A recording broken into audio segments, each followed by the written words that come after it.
పచ్చటి విశాఖపై హుదూద్ రక్కసి పంజా విసిరింది. భీకరగాలులతో బీభత్సాన్ని సృష్టించింది. కాలయముడిలా విరుచుకుపడి సుందర విశాఖను కళావిహీనం చేసేసింది. స్మార్ట్ సిటీగా ప్రపంచ పటంలో చోటు దక్కించుకోవాల్సిన నగరాన్ని స్మాష్ సిటీగా మార్చేసింది. కన్నెర చేసిన హుదూద్ ధాటికి విశాఖవాసి వెలవెల్లాడిపోయాడు. తుపాన్లు, సునామీ లాంటి ఎన్నో ప్రళయాలకు ఎదురొడ్డి నిలిచిన ఉక్కు నగరం హుదూద్ ఉక్కు పిడికిల్లో మాత్రం కోలుకోలేనంతగా నలిగిపోయింది. అంచనాలకు అందని నష్టాన్ని చవిచూసింది. ప్రగతి పథంలో నడుస్తున్న ప్రపంచ నగరాల్లో ఒకటైన విశాఖను 100 ఏళ్లు వెనక్కి నెట్టి ఈ ప్రాంతానికి చేదు అనుభవాన్ని మిగిల్చి వెళ్లిన హుదూద్ విధ్వంసంపై ఏసీటీ స్పెషల్ ఫోకస్.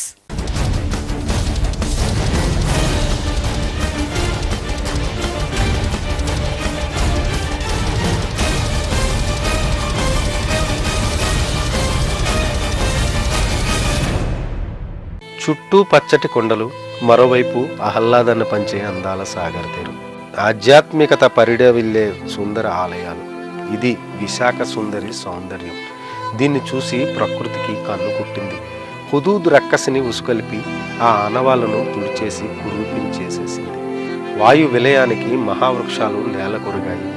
పర్యవసానంగా పర్యాటకుల స్వర్గధామంగా విరాజిల్లిన విశాఖ మూడువారింది. దీంతో సాంకేతికంగా మానవుడు ఎంత ఎత్తుకు ఎదిగినా ప్రకృతి ముందు చిన్నవాడే అని మరోమారో రుజువయింది. టెక్నాలజీ సాయంతో ప్రాణ నష్టం తగ్గించగలిగిన అంచనాలకు అందని ఆస్తి నష్టాన్ని చవిచూడక తప్పలేదు. హుదూద్ ప్రళయానికి ఒక్క రోజులోనే విశాఖ రూపురేఖలు మారిపోయాయి. భవంతులు వణికాయి, అద్దాల మేడలు బీటలు వారాయి, పూరి గుడిసెలు, రేకుల షెడ్లను హుదూద్ ఊది పారేసింది. ప్రకృతి విధ్వంసానికి విశాఖ ప్రజలు ఒక రాత్రి పగలు బెంబేలెత్తిపోయారు.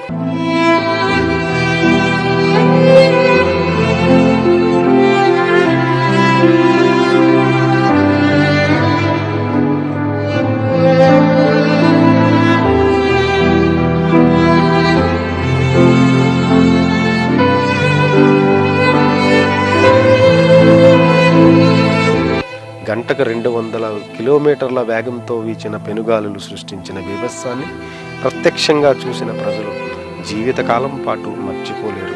విశాఖ పేరు చెప్పగానే ముందుగా గుర్తొచ్చే సుందర సాగరుడే హుదూద్ రూపంలో తమపై పగబట్టినట్టు విరుచుకుపడటాన్ని నగరవాసులు జీర్ణించుకోలేకపోతున్నారు.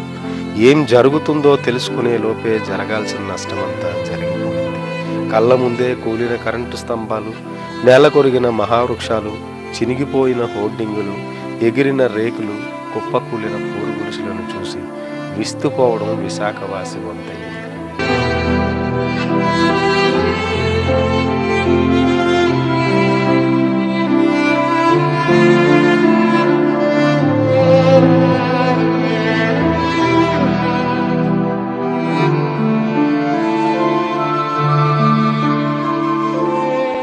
హుదూద్ విలయానికి యావత్ విశాఖ తల్లడిల్లింది.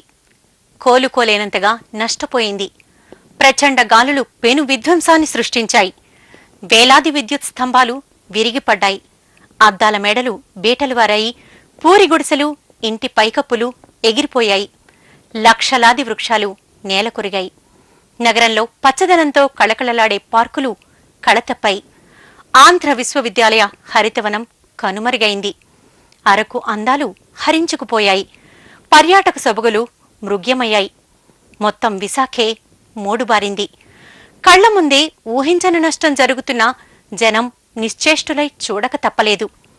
ఒక్క ప్రభుత్వ రంగ సంస్థల నష్టమే 9,000 కోట్లు ఉంటుందని అధికారులు ప్రాథమిక అంచనాలు రూపొందించారంటే నష్టం ఏ మేరకు ఉంటుందో ఇట్టే అర్థం చేసుకోవచ్చు.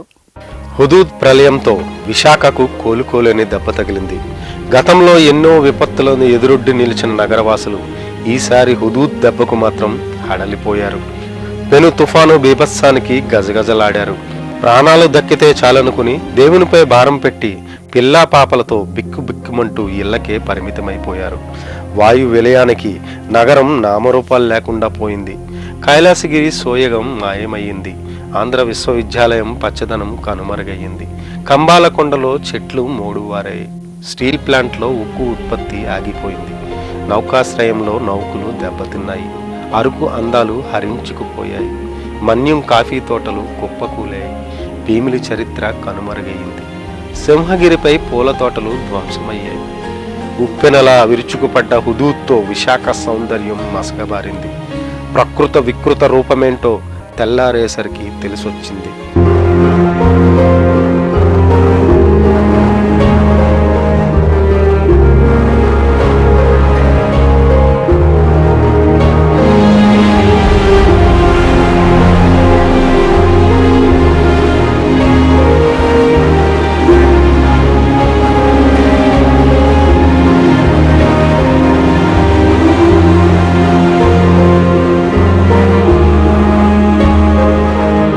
పెను తుఫాను వెలిశాక విశాఖ నగరం యుద్ధక్షేత్రాన్ని తలపించింది.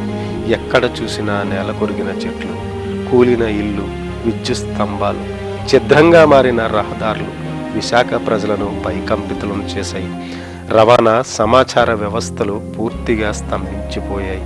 జనజీవనం అస్తవ్యస్తమయ్యింది. ఐటీ రంగం కుదేలయ్యింది. కేబుల్ రంగం కుప్పకూలింది. డిష్లు నాశనమవడంతో పాటు ఎక్కడికక్కడ వైర్లు తెగిపడటంతో బుల్లితెర మోగబోయింది. ఇందిరాగాంధీ జూ పార్కులో వృక్షాలు, జంతువులకు రక్షణగా ఉండే షెడ్లు నేల కూలడంతో మూగ జీవాలు సైతం విలవిల్లాడిపోయాయి. పలు చారిత్రక కట్టడాలు బీటలు వారాయి. ఉడా పార్క్, తెన్నేటి పార్కుల అందాలు చెల్లా చెదరయ్యాయి. సాగర తీరం కోతకు గురై తన సహజత్వాన్ని కోల్పోయింది. హుదూద్ విశాఖపై విరుచుకుపడిందన్న విషయాన్ని తెలుసుకొని బయట ప్రాంతాల్లో ఉన్న బంధువులు, కుటుంబ సభ్యులు ఇక్కడ తమ వారి యోగక్షేమాలు తెలియక తీవ్ర ఆందోళనకు గురయ్యారు. పెనుగాలుల ప్రభావం తగ్గాక విశాఖ పరిస్థితిని తెలుసుకొని విస్మయం చెందారు. పెను తుఫాను ధాటికి అన్ని వర్గాల వారు తీవ్రంగా నష్టపోయారు. సుమారు 60 నుంచి 70 వేల కోట్ల రూపాయల వరకు నష్టం సంభవించినట్టు నిపుణుల అంచనా.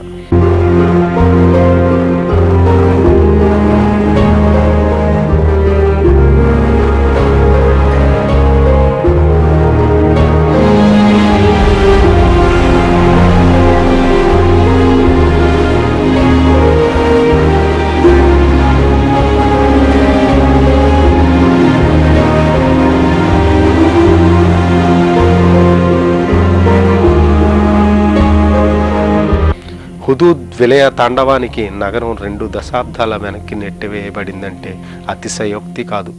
విశాఖ ఉక్కుకే 5,000 కోట్ల రూపాయల నష్టం జరిగిందంటే మిగతా పరిశ్రమలు, సంస్థల్లో ఆ నష్టం ఏ మేరకుంటుందో ఇట్టే అర్థం చేసుకోవచ్చు.